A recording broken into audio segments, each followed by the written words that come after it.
Hi, this is Ted Metz, and I'm with the Cannabis Car creator and owner, Bruce Dietzen, from Key West, Florida. How are you today? I'm doing great. Did you drive all the way up here? Yes, I did. Tell us about your Cannabis Car. What's its composition? Well, I'm not the first guy to make a cannabis car.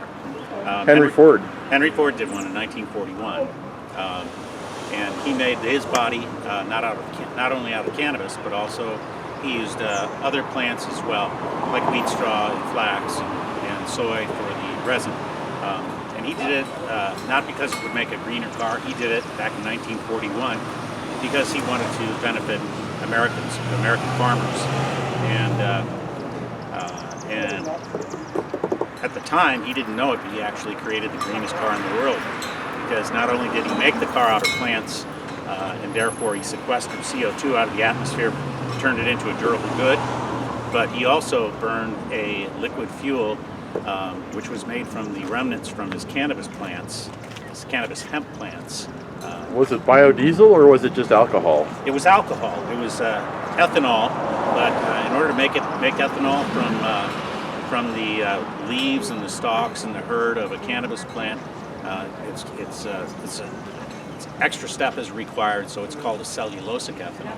So cellulosic ethanols are made from agricultural waste, and so are other fuels like biobutanol, which I can show you too. I have some in here. Interesting.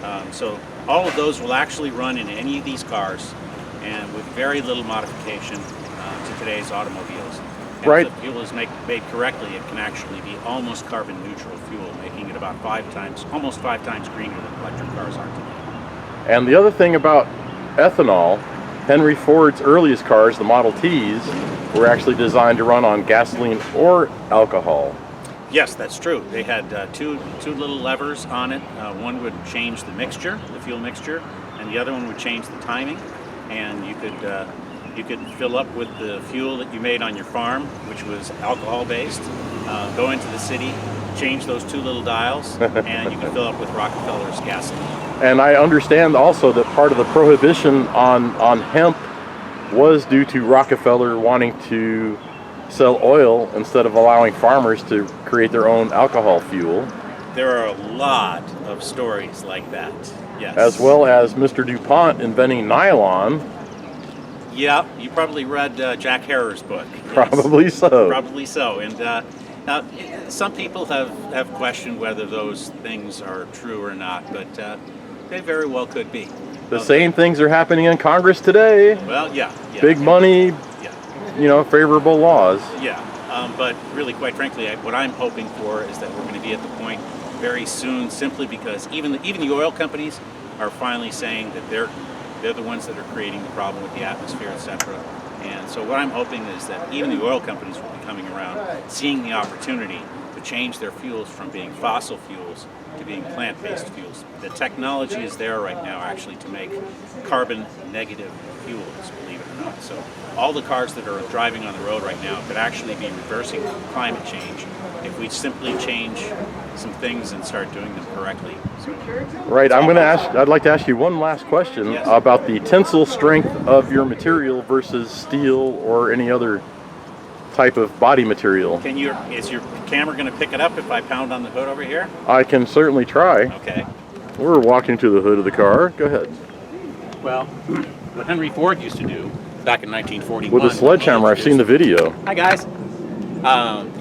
He took a sledgehammer. I don't have a sledgehammer, but he used to get the attention of the press by really beating the heck out of his prototype car, and he could, because hemp is actually 10 times more dent resistant than steel, and so just to give you an idea, you can beat it as hard as you want to and it won't dent. So it's a very strong material. There are no real concerns about, if you get into an accident, is it strong enough? No, it's plenty strong. It's stronger than steel. So, but the bottom line is, when you're making an automobile, or any durable good for that matter, or even something like this,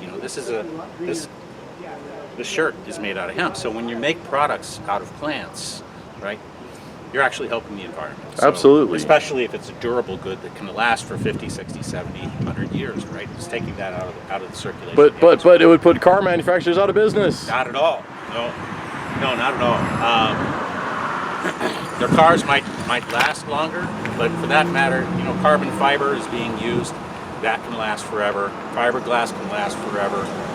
Steel is being made a lot better too. So I don't think it would put them out of business whatsoever. As a matter of fact, it would simply make them, it would probably give them an advantage. Right now you're filming me because I've got a car that's made out of cannabis, right? So I get some attention.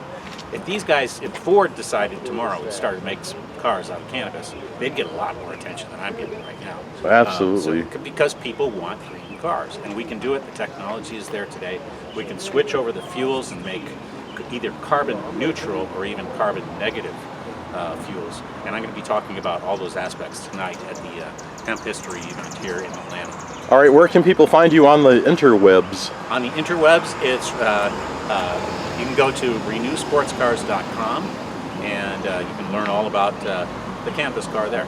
Thank you so much. Thank you.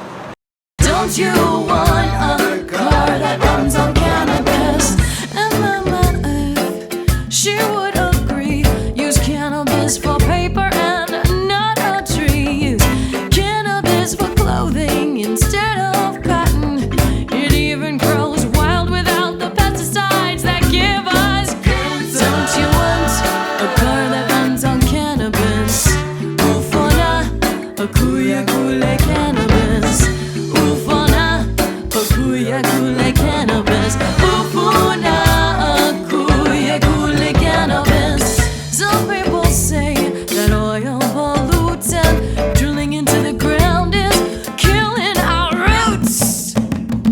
Bava kitu byakumyamazana zonkezika n'amasoga kushobora mwashomera kembe shigerere kanakanda wowe yabyabroterenyana waza. All the farmers in Iraq could be taken off food, but instead they're drilling for oil. It's the government's rule, but we could easily be a hero just to make hemp production legal. Don't you want a car that runs on cannabis?